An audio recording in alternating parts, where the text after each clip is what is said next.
Hello everyone, this is Vaishu from Vaishu's maker. యాక్చువల్గా ఈరోజు మనం వనపర్తి టు పాన్గల్ విలేజ్కి అయితే ట్రావెల్ చేస్తున్నాం. యాక్చువల్గా ఈవెంట్ వచ్చేసి పుట్టుపంచల్ ఫంక్షన్ అనమాట. ఫస్ట్ క్లయింట్స్ వాళ్ళ లొకేషన్ వాళ్ళ ఇంటికి రమ్మన్నారు. అక్కడ సంథింగ్ కరెంట్ ఇష్యూస్ వల్ల మళ్ళీ ఇంటి నుంచి ఫంక్షన్ హాల్కి ట్రావెల్ చేసాము. యాజ్ ఎ మేకప్ ఆర్టిస్ట్ మన హార్డ్ వర్క్ ఎంత ఉంటుందో మన టీం వర్క్ కూడా అంతే ఉంటుందండి. Makeup artist. సో మనం ఒక క్లయింట్ దగ్గరికి లొకేషన్కి రీచ్ అయ్యాక యాజ్ ఎ ట్రావెలింగ్ కానీ ఏదైనా ట్రావెలింగ్ అయితే మోస్ట్ ఇంపార్టెంట్ అండి. ట్రావెలింగ్ అయితే నేను మ్యాక్సిమం క్లయింట్స్కే చెప్పేస్తాను.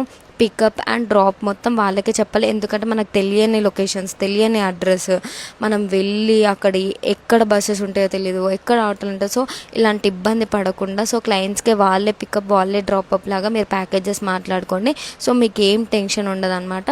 మీరు బేసిక్గా ఇప్పుడు ఈ అవుట్పుట్ చూడండి, బిఫోర్ అండ్ ఆఫ్టర్ మేకప్ అసలు ఎంత డిఫరెన్స్ ఉందో. సో వన్స్ మీరు ఒక మేకప్ ఆర్టిస్ట్ని బుక్ చేసుకుంటున్నారంటే once you should have to checkout their page or else వాళ్ళ డైలీ అప్డేట్స్ చెక్ చేస్తూ మీరు ఆర్డర్స్ అయితే బుక్ చేసుకోండి అనమాట. సో మీకు కూడా ఇలాంటి బడ్జెట్ ఫ్రెండ్లీ అవుట్పుట్ కావాలి అని చూస్తున్నారా? సో నెక్స్ట్ జూన్ మంత్లో చాలా పెళ్ళిళ్ళు ఉన్నాయి.